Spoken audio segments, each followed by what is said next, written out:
In the tradition of Malcolm X, peace be unto you.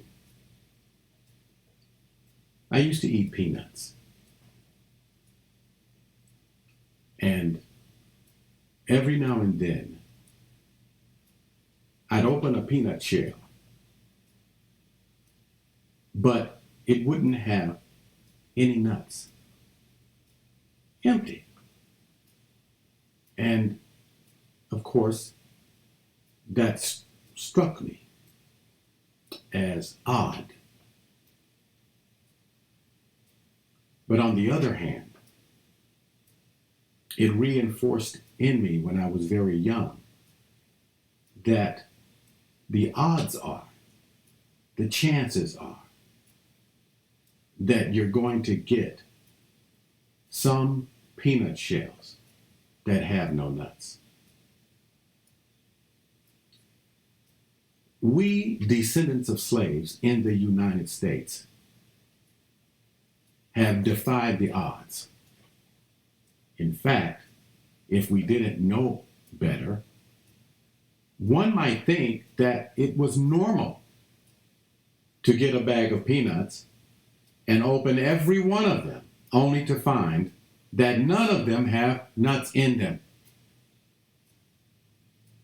I'm telling you this story and using that analogy to make the point about what causes us to be disenfranchised in the United States.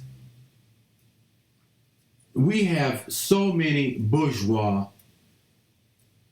African Americans in very lightweight, low-level positions in the Democratic Party and in the Republican Party.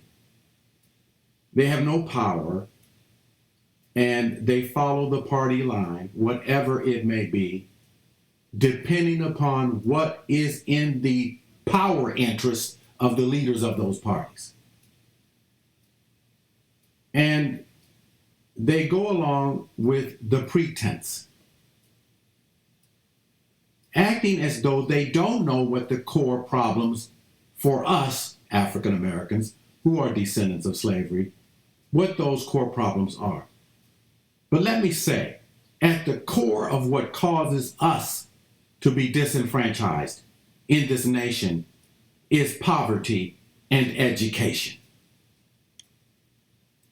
Statistically, in both those categories, we have the highest rates of poverty and the lowest rate of educational achievement.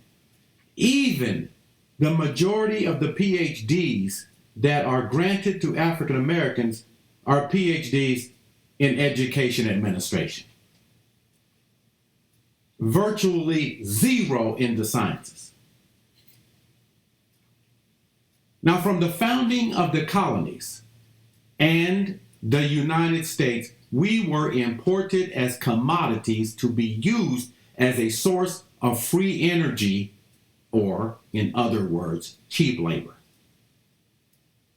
To buttress that purpose, and after the Civil War, we were legally excluded from every opportunity to thrive in the United States, despite the 13th, 14th, and 15th Amendments. And Congressional Enforcement Acts, 3 of them, through 1871, were needed to stop white supremacist KKK terrorism against us. We were precluded from participation in the mainstream of that growing nation. Now, my question to you is, what political con game has been played on us such that we are still fighting legal battles in 2021, which were won by 3 amendments to the Constitution and by congressional acts?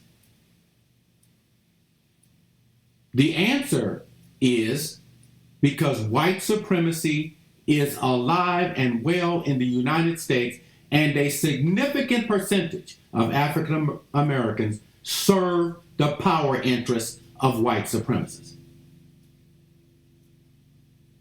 Whatever national, legal, and institutional policy changes that have occurred, they have been implemented to make us believe that we have progressed.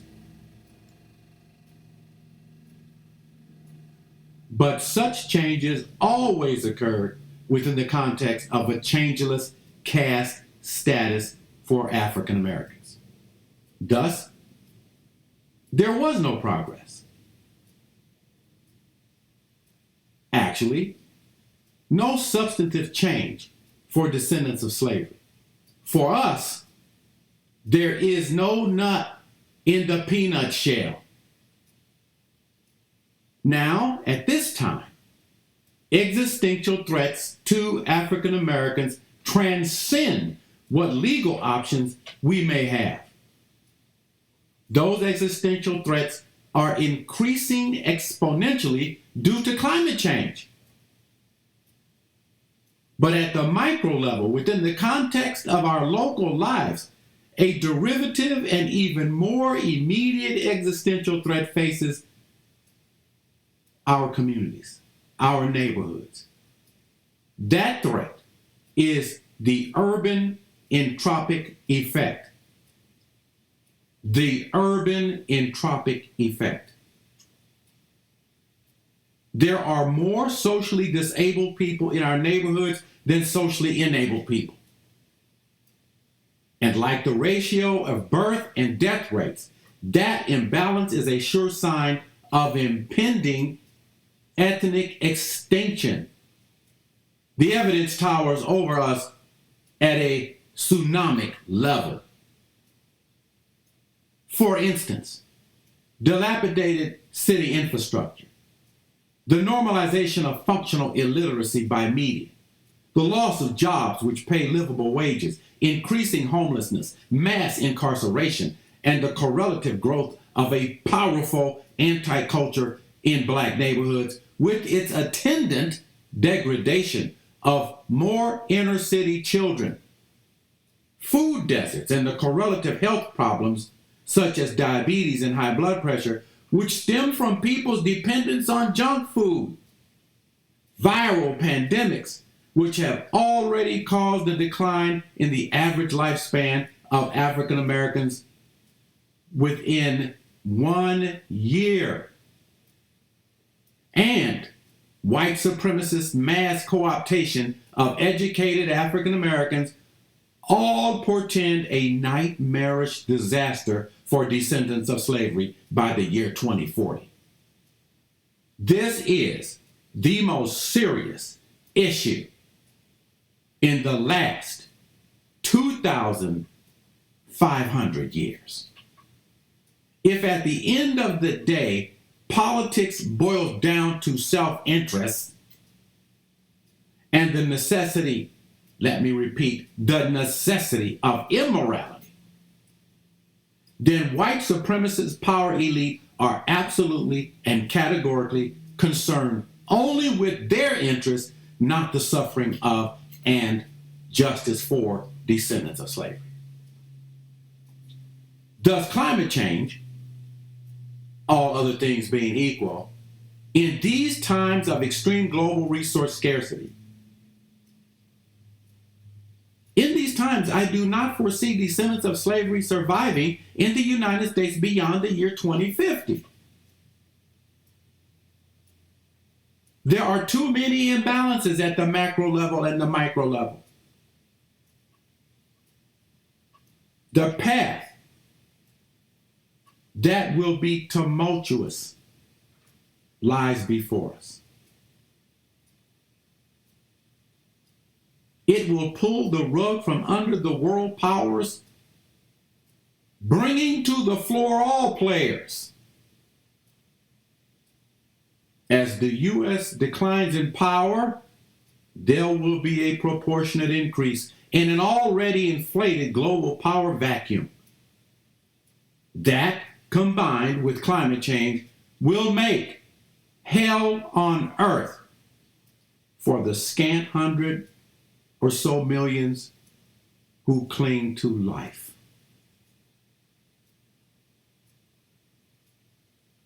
Focus on your interests.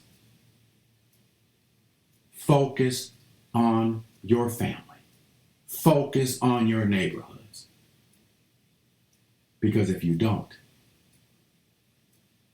your time will be shortened even more. I am Dr. Stephen Nur Ahmed.